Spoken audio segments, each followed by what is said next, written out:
देखो आम गोटे डाटाटे अच्छी आम पूरा सीट टाक लक करानी गोटे स्पेसिफिक सेल हो कि कलम को आम केमती लक करवा से अन्य सबुठी एडिट होता बेले से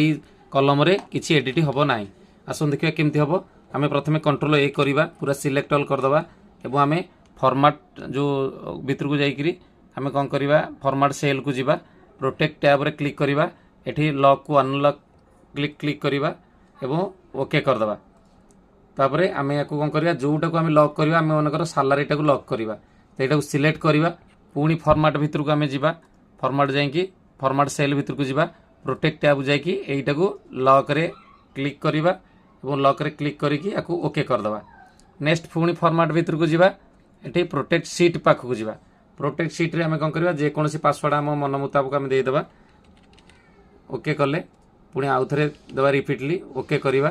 देखु एबे मु बाहर जेकोसी सेल जहाँ टाइप करुँच आसूची होउची किंतु मु सालारी भितर जहाँ टाइप करुँची से मना करुँची तो ये सालारीटा को